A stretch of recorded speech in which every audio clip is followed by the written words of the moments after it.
Morning Ramp Church, welcome to House Church Sunday. If you're a part of the Ramp Church family, welcome. So glad you've joined with us this morning. If you're new to Ramp Church, maybe this is your first time at one of our events, so glad you're joining us today. I know every single person is going to leave impacted and inspired by the topic today. We're talking about the persecuted church, and then the neat thing about this morning is we're not just gathering here in Manchester, but there are house churches gathering around the world, most of which are in persecuted nations, where if they made their event public, they would be imprisoned and persecuted for that stance. So I'm even reminded of a story I just read this week that just last week, September 4th, there was a girl and one of her friends who are in prison. Last week she started her prison sentence and in Iran for starting a house church and for spreading Christianity. And I'm just thinking about the persecuted church around the world. I'm reminded also of Hebrews 13. I want to read it to you. Verse number 3, it says, "Remember those in prison as if you were there yourself. Remember also those being mistreated as if you felt their pain in your own bodies." And just this morning, this can be a reminder to us of what the church is. We think of the church as a building or a certain way of doing church, singing certain types of songs and then taking up a collection and then a preacher preaching. But Jesus said, where two or more are gathered, I'm with them. Paul said that he's given us church leaders to equip the saints for the work of the ministry. That's church. Paul also instructed us to sing songs and hymns and spiritual songs to one another. That's church. What is church? Church is around the world. People are joining together to meet with Jesus. And he can be known today. And I want to start our time together in prayer. So let's pray together. Father, thank you that today that you're with us in this gathering. Your promise is that each home is being filled by the Spirit and the presence of God. We welcome you into this room and into this meeting, and we celebrate what you're doing in our lives. I pray that every single person today, not just in our meetings, but in churches around the world, experience the life-changing presence and message of Jesus. Open our hearts to receive your word in a fresh way today, and I pray that you would bless and encourage the persecuted church around the world. We want to know your presence and know your Spirit today. I want you to watch a video of a pastor in India. India is in the top 10 most hostile nations toward Christianity. And the pastor's name's Rowan. And as a boy, he felt the call of God to pastor a church, but he's fought some persecution along the way. Think about your own life in following the call of God. What are some of the things that you face when you are pursuing God's call for your career or your family, your relationships, or perhaps church life and community? And how do you approach those hindrances? Do you question the call of God? Are you like, wow, God's obviously not in this? Or do you keep pushing forward and to see the fruit that only God can bring when we say yes to the call? Rowan made that decision, and I want you to watch.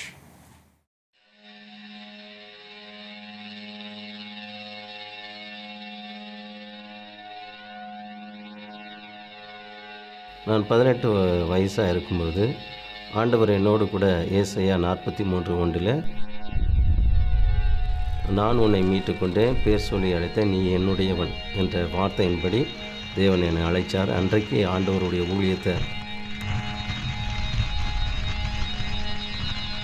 செய்வதற்கு நான் அர்ப்பணித்தேன்.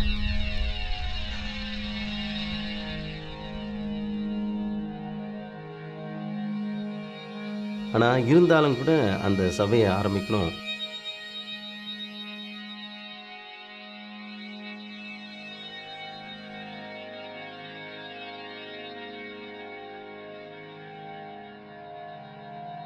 ஒரு சேலஞ்சாக இருக்கணும் அப்படின்னு தான் அதை ஆரம்பித்தேன்.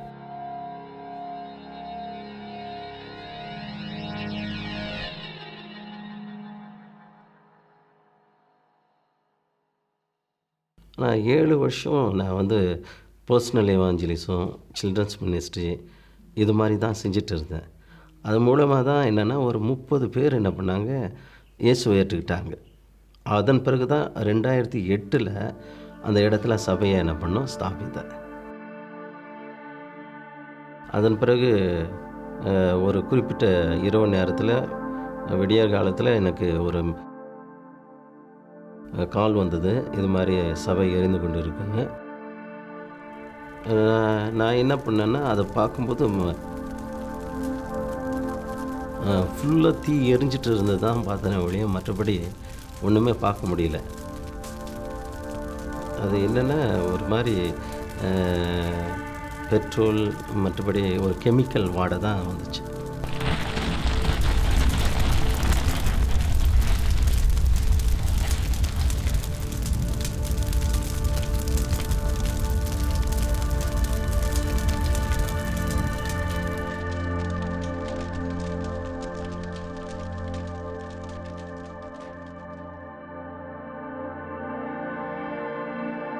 Cross முதல் கொண்டு எல்லாமே சாம்பல் ஆகிடுச்சு.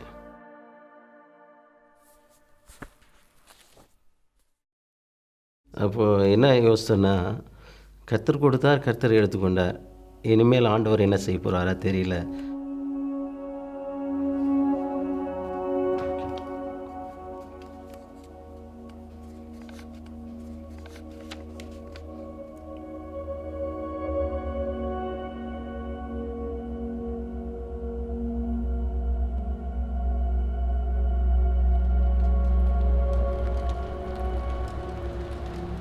அப்படிப்பட்ட நேசத்தின் இருதயத்தோடு இருக்கிறார். அதனால தான் அநேக மிஷினரிகள் எழும்பி இருக்கிறாங்க. அநேகர் ஆண்டவரை பற்றி சொல்கிறாங்க. நான் உபத்திரவப்பட்டது நல்லது, அதனால் உம்முடைய பிரமாணங்களை கற்றுக்கொண்டேன்.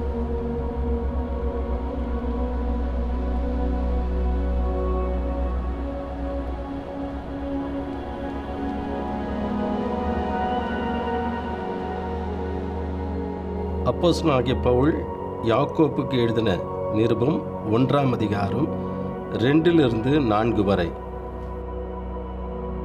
என் சகோதரரே, நீங்கள் பலவிதமான சோதனைகளில் அகப்படும் பொழுது உங்கள் விசுவாசத்தின் பரீட்சையானது பொறுமையை உண்டாக்கும் என்று அறிந்து அதை மிகுந்த சந்தோஷமாக எண்ணுங்கள். நீங்கள் ஒன்றிலும் குறைவுள்ளவர்களாயிராமல் பூரணராயும் நிறைவுள்ளவர்களாயும் இருக்கும்படி பொறுமையானது பூரண கிரியை செய்ய கடவது.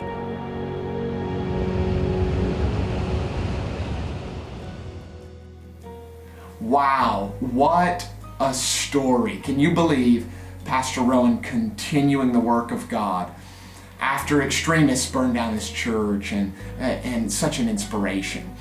I want to share another story with you, and James Alateran, who's on our speaking team at Ramp Church, and he also has a ministry called Prayer Storm. He was recently in Nigeria ministering, and he got to spend some time with people that were a part of the persecuted church in Nigeria. Some of the most hostile persecution in the world against Christians is happening right now in Nigeria. So James got to sit down with several of the women who had lost their husbands. Often they were pastors or ministers. And he's sharing, just this Thursday he preached on this, and he's sharing a story about that he heard directly from a pastor's wife. And I want you to hear the story that he shares. Watch. This is a family, a young man. He's got a child, I think about 2 years old. He and his wife are in a village, and they keep hearing all these stories about Boko Haram attacking all these villages. So his wife says to him, we need to leave because it seems like we're in danger where we're living right now. You know what he says to his wife? He says, who's going to preach to Boko Haram? So he said, I am not going to go. She's like, we need to leave this place. Like, I am not going to go. Who's going to preach to Boko Haram? So she keeps trying to persuade him to leave, and, you know, he wouldn't leave. Eventually, he decided that he was going to take his family, put them somewhere safe. So he drove his wife and his child, put them somewhere safe. And you know what? He went back to the village. And his determination was, someone has to preach to Boko Haram. Okay, so one day he's right there in the village with his friend, and you know what? There comes Boko Haram, and they saw him and his friend. They told him to get on their knees. They asked his friend if his friend was going to deny his faith. This part really kind of was. I was able to put myself in his friend's shoes, because he says when they asked his friend if he was going to deny his faith, he said his friend could not answer a question. He could not answer them. He was just shaking like a leaf because he knew, I think this is going to be the end of my life right now. And when this lady was sharing this with me, I could almost relate to that feeling of just knowing you're about to die. You can't deny him, but you know they're about to just shoot you. So they asked this guy who's just put his family somewhere safe. He says, are you going to deny Christ? You know what he says? He says, even if Christ doesn't come to save me right now, I will not deny him. Now, there were some people in the village that were watching this. That's how we got to hear the story, obviously. So you know what they did? They said to him, well, because you've answered us in such a rude manner, we're going to make sure you never speak from that mouth again.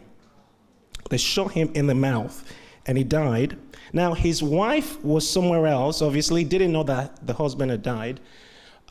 She was having a sense that something had happened because the people around her were constantly just in tears, and no one would tell her anything. Eventually, someone ended up telling her what happened. Now, she was, I think, about 5 months pregnant. The moment she heard the news that her husband had died, she just passed out and fainted, and that was how she lost the baby. And so she now has a 2-year-old or 3-year-old that's been asking her over and over again, where's daddy, where's daddy? And she's been thinking, I don't know what to say to him. By the way, he was killed on November 11, which is my birthday. So that really, really touched me anyway. She was thinking to herself, how do I communicate to her that, I don't know if it's a her or he, how do I communicate to my child that the father is dead? She was struggling with that thought for a while. Eventually, she summoned up the courage to tell the child that the father had died. Do you know what the child said? He said, well, daddy told me that we're going to meet in heaven. So I asked her, I said, did he know he was going to die, and was he prepared to die? She was like, he prepared himself to die, and he prepared his child about the fact that he was going to die for the faith. And that really shook me on the inside. Like, he knew what could happen, but he was ready to give his life. He was ready to pay the ultimate price for the sake of the gospel. And when I heard that, something was shaking in me, thinking, wow, what a commitment. And we can sit here and go, wow, what a commitment. But I felt like God was even asking me, James, I may not call you to be a martyr, but are you ready to give up everything for my name's sake? I'm so deeply impacted by the story that James shares. And before you get into your discussion time as a group, I want to share the ways that as a church we're going to make our compassion for the persecuted church evident. And there's two ways today that as a church we're joining together. And the first way is that we're going to give. I want us to give financially, and this is the way we're going to do it. We're partnering with an organization, a charity in the UK called Open Doors, and they have connections with the persecuted church around the world. And the first thing we're going to do is I have a goal that as Ramp Church, we can send 100 Bibles to the persecuted church around the world. Now, we're talking about the church that's in nations that it's illegal to have this type of religious literature. So people literally risk prison and their lives at times to get the Word of God, to get the Bible into the hands of underground churches around the world. But as a church, we've contacted Open Doors, and we're working on this special goal that together we can send 100 Bibles. Now, it only costs £10 per Bible for the Bible and to send it to the persecuted church. So for £1,000, that's totally doable as a church this morning. We're gonna have the goal of sending 100 Bibles to the persecuted church. That's the first way we're gonna make our compassion evident. The second way, and this is so neat, is through Open Doors, we're able to get letters to 4 prisoners in Iran that have been in prison for their Christian faith, and that we can send them letters directly that's going to encourage them in their faith. So your group leader has a sheet with a bio of one of those prisoners. And so I want to ask every person in your group to write a personal letter to them. Now, these letters aren't sent from Ramp Church. They're not even sent from Open Doors, because we can't even identify who it's coming from. They're sent kind of through secret little channels that Open Doors has on the ground. So everybody can get involved in this. So adults, you can write letters that are encouraging, that are breathing life and faith. And if you hear something from God for them, I want you to write that down. But also your children can get involved. Color a picture that you feel like God's given you, or a verse, or an encouraging phrase. But these are the 2 ways as a church that we're gonna really embody our compassion for the persecuted church today. Thank you so much for being a part of House Church Sunday. So we're going to watch one more video. As you're doing that, I want you to prepare your offering. Go ahead and give. This video is about Pastor Han and how in North Korea he's been a part of spreading the gospel. It's also going to show you the importance of sending the Word of God, sending the Bible to people in persecuted nations. After the video, you can move on to your group discussion time in prayer, and know that our hearts are joined together in Ramp Church with the persecuted church around the world. We'll talk soon. 이 초등학교에서 우리는 선교사들은 모두 In 승냥이들이라고 primary school, we were taught that all missionaries were terrorists. 나중엔 They 잘해두지만 told us that a missionary will be nice to you at first, but when they get you into their homes, then they will kill you and eat your 선교사들은 liver. 모두 승냥이떼라고 배웠습니다.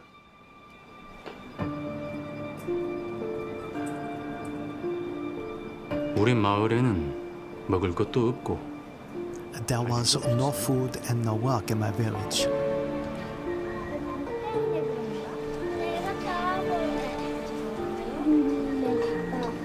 다른 사람처럼 Like 산소님에다 some others, I snuck across the mountain border into China.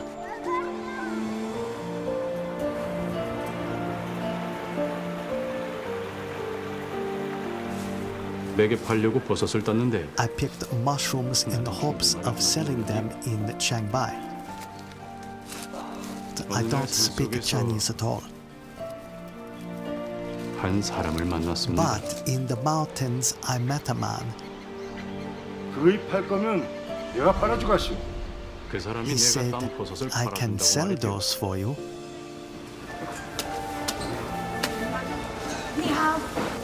And he didn't cheat me. He gave me all the money from the sale. At that time, I didn't know he was Pastor Han. 再见。 Over the next 2 years, I went back several times. Each time, Pastor Han helped me. One day, I asked why he would do this, for he himself was in great danger for assisting a North Korean. It is because I am a Christian, he said. That made me afraid. Was he going to eat my liver? 하나님은 살아계셔. 모든 One day, Pastor Han said to me, God is real. There is hope for every person. I could not believe he would say that word. God. Nobody says that word. We know it is an act of treason. To speak the name of God can lead to soldiers coming in the night.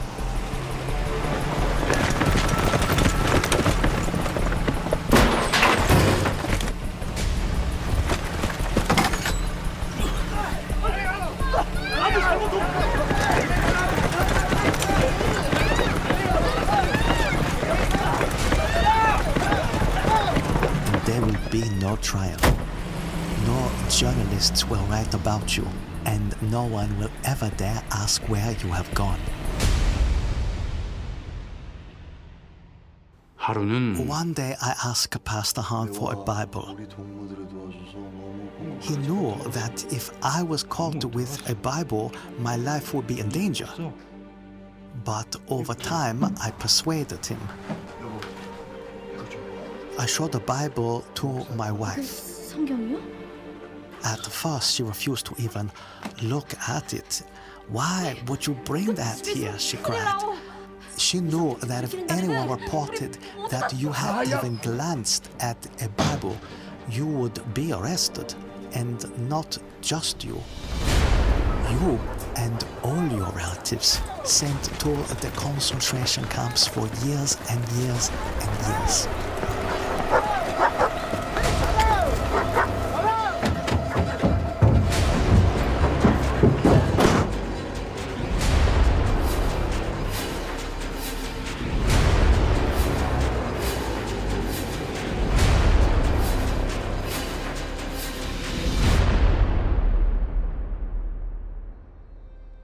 시간이 지나면서 제 아내도 Over time, my wife too 하나님이 learned that God 살아계신다는 is 것을 real. 알게 되었지요.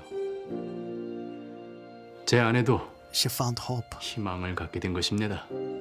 그러고 나서 And then I shared the word of God with my best friend. 너도 이 책 보면 알 거야. 저는 It was very dangerous for me to share. 너무 위험했습니다. 다시는 연락하지 말라. 우리 모두한테 좋은 소식이야. It was very dangerous for him to listen.